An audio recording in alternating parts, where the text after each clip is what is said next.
ګلخانان چې دي که نه په درې قسمه دي. تاسو نو چې دا څنګه ګلخانه په درې قسمه دي، خو انسانان دي. انسانان خو خیر نه دي، خو انسان چې خپل حق نشي، خو دغې ته ته انسان، هغې ته خو باید ځناور وي. خو د خیر زه چې ګلخانان ته د شخصي د نظر نه که نه په درې قسمه ګورم. یعنې ګلخانان ته چې دو ګورم چې ما ته په درې قسمه په دې ګلخانان کې معلومېږي. یو قسم چې دي که نه کچه ګلخانان، یو پیکه ګلخانان، او یو چې دي پاخه ګلخانان. نو کچه ګلخانان ځکه ته وایم که نه چې نوي تازه تازه راغټ شوي داغونه راوتي دي، او نه د افغانستان تاریخ خبر دي، او نه د پاکستان تاریخ خبر دي. خیر پاکستان خو تاریخ لري نه، زموږ د بابا اوس یو شل کاله کشر دی، نه شته دېرش کاله کشر دی.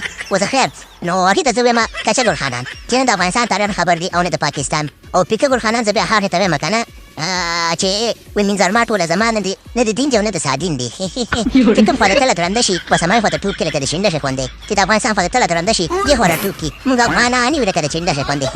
او اوس یو خوا د پاکستان طرف ته تله درنده شي ولا وایي موږ دې خوا ته ځو. نو دا په نشي حساب دی، پوه شوې. دا خلک چې دي بس په خلق کې باید حساب نشي. خو زه خیر نو دا پاخه ګلخانان چې دي که نه د دې ورته اوس زه صحیح مین خبره وکړم که نه، لکه څنګه چې د منظور پښتون اوس لګیا دی صاف صاف، یعنې د شودم ورته خلکو ته معلوم شو او اوبه هم ورته معلوم دي. ګوره منظور پښتون چې دی که نه هغه چې دی نه ورسره منیجر شته، نه د چا خبرې د لیکلو باندې راوړي او نه دغه کوي، و د خپل ډنه لګیا دی چې اوس یې پر لوی هغه یې په خوله یي. خو دا ګلخانان چې دي که نه دا اوس هم چې دی بعضې خلک په دې باندې شک کوي یا چې دی پنجاب ته وفادار دی، پوه شو د یوې کاسې دال دپاره دې ته و چې منظور پښتون به موږ ته یو کاسه دال راکړي، حیراني چې په پنجاب پورې راکړي دغه یوې کاسې دال دپاره به دا چې دی د هغې د هغه لمن وهي. صحیح ده که نه؟ دې ته اوس وایي پاخه ګلخانان. نو دوستانو څنګه چې تاسو معلومه ده که نه چې منظور پښتون دغه کړی دی، اعلان کړی دی او دی فیصله کړې ده چې په 11 اکتوبر باندې به د پښتنو ټولې قبایل یا ټول پښتانه قومونه راغونډېږي او پښتون عدالت به کېږي چې پښتون څه غواړي که نه. نو دا ډېره ښه لاره ده او ډېره دا د هر سړي د وس کار نه چې دا خبره وکړي او دا خبره په دې هر سړي په ذهن کې راشي د دومره غټ قوم د راغونډ کړي. دا د سړي د وس کار نه دی. منظور پښتون ته زما په دواړو لاسو سلامي چې داسې یو کار یې وکړو. نو په دې عدالت کې چې دی که نه دا د پښتنو یو رواج دی، لکه لویه جرګه شوله په پښتنو کې چې ولانجه منځته راشي نو دوی د جرګې ته کښېني. دا د پښتون د رواجونو یو حصه ده او په هر یو خبره چې دی که نه د پښتون په که ښه او که خرابه د پښتون په جرګه باندې د پښتنو په قبایلو کې د پښتنو په منځ کې حلیږي. نو منظور پښتون چې دی دا یو ډېره ښه کار یې شروع کړی دی او باید دې سره پښتون ودرېږي. او په دې کې زیاتره دا ګلخانان پیدا کېږي چې زموږ وایي خو پښتو خو پښتانه نه دي پنجابیانو ته وفادار شي، سړی وفادار شي، خپلې پښتو ته وفادار نه، خپله پښتو خپل د کوم سړي باندې اعتبار نه کوي. نو هغې ته به څه وایي ته پښتون وایې، هغې ته به خامخا ته وایي چې ته د بهر یې. نو دې کې زیاتره ګلخانان راځي ولا وایي دا منظور پښتون هسې لاندې شروع کړي او دی کړي او هغه کړي. نو هغه ګلخانانو تاسو ته موږ نو چی راوړو؟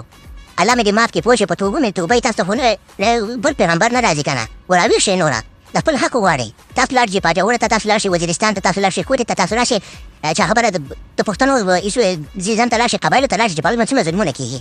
د دې پوځ په خلاف چې اوس هم نه راپاڅېږي، پوه شوې. تاسو بیا چې پاخه ګلخانان یې. صحیح ده؟ نو کچه ګلخانان ته به نه کېدی، تو خو انشاءالله به موږ ځان ته رانژدې کوو. او کچه ګلخانان خو چې دي خو هېڅ چاپ نه دي، او پاخه ګلخانان چې دي په مرګ هم نشي یوځای کولی. دا چې دي بس د کاسو دپاره هم لږ خلک وفادار دي. خو بیا به موږ کوشش کوو بس وایي دنیا په امید خوړل کېږي، موږ به خپل امید نه بایلو انشاءالله تعالی. پښتانه به یوځای کوو او زیاتره دوستان به ته وایي چې موږ ته یې مبارکه چهره وښایه که نه. نو چهره به درته وښیم انشاءالله. زیاتره دوستان لیدلي ده او چې چا نه لیدلي هغې ته به یې وښیم، مشکل نشته دی. خو ده به د خپلو مشرانو ته ویم چې مشرانو همدغه هم وخت دی د باچا خان ارمان کوئ، د غازي امان الله خان ارمان کوئ، همداسې د احمدشاه بابا ارمان کوئ. دا د اوس زمانې احمدشاه بابا هم دی، ویب صدیق هم دی، غازي امان الله خان هم دی او باچا خان هم دی، فخر افغان دی. نو باید منظور پښتون سره ودرېږي او فیصله وکړئ چې غواړئ پاکستان سره شئ او خپل پښتونستان غواړئ او که غواړئ چې افغانستان سره یوځای شئ. نو فیصله ستاسو په لاس کې ده. دا 11 اکتوبر به که چېرته ښه فیصله وشوه د خپل حق لپاره فیصله وکړه، دا اکتوبر به د 11 اکتوبر به ستاسو راروان 100 کاله بعد 200 کاله بعد به ستاسو دا نصیحت یادوي چې 11 اکتوبر و زموږ نیکونو به یې کومه کارنامه کړې وه، یا به وایي چې بې غیرتوب یې کړی نو خیرې به درته کوي، او که غیرت هم وکړو نو دعا به درته کوي. زموږ باباګان داسې یو نران خلک وو، لکه څنګه چې مخکیني مو یادو اوسنو کې خلک نشته. باید د هماغې باباګان بچي وو، د احمدشاه بابا بچي وو، د میرویس نیکه بچي وو، د غازي امان الله خان بچي وو، د میرویس نیکه او داسې نور چې کوم زموږ مشران یې ټولو بچي وو. نو هغې باید موږ بدل خلک نه یو، هماغه به نه یو، خو باید په ځان کې لږ شعور او لږ غیرت پیدا کړو. نو صحیح ده دوستانو، په الله مو سپارمه، ښې شېبې ولرئ او ټول ته سلامونه کومه. بیا مرته یم منظور پښتون سره ودرېږئ او ما ته اجازت راکوئ. په الله مو سپارم، د نن ورځې پورې همدومره رسېده. السلام علیکم ورحمة الله وبرکاته. او په اخره کې ټاټا. 11 اکتوبر د پښتون په عدالت وي،